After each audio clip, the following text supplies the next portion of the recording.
16th century. Today I will be displaying a Venn diagram that will help us better understand how these two differ.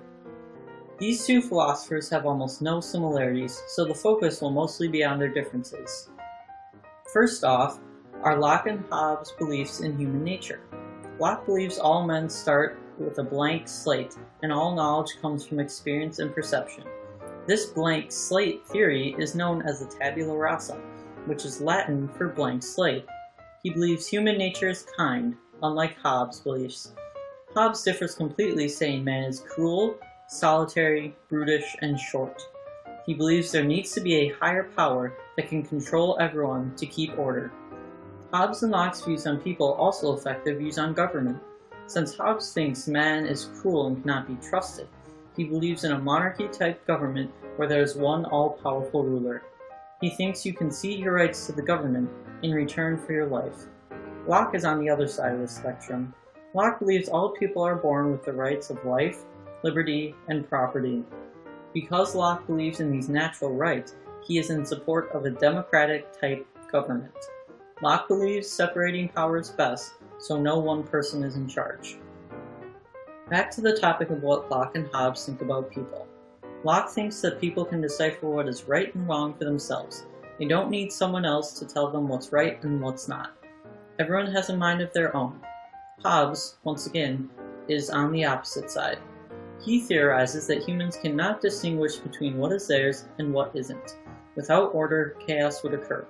Hence, a strong government to rule people and their property needs to be in place. Relating back to conflict, Hobbes and Locke's beliefs on conflict are also quite important.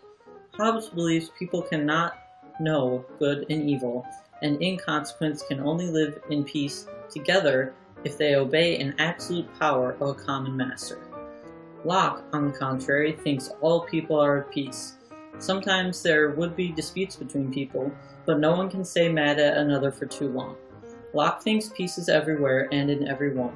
Despite Hobbes insisting that there needs to be a common ruler, Locke still believes that peace is the norm.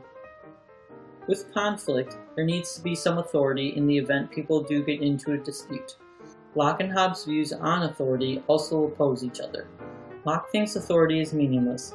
The only thing authority does is give us reason to believe that the use of force is just and acceptable. Meanwhile, Hobbes continues to go back to his belief that man is evil.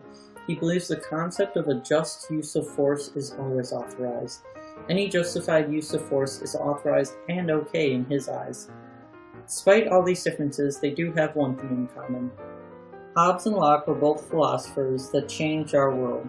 Together, they questioned what people had trusted and believed in for thousands of years. They have both written books which have detailed explanations on their beliefs. These two have helped along the scientific revolution, and without them, our world would be a different place. They may have been questioned at the time, but in the end, they can be looked back on as influential people with new, great, and unique ideas.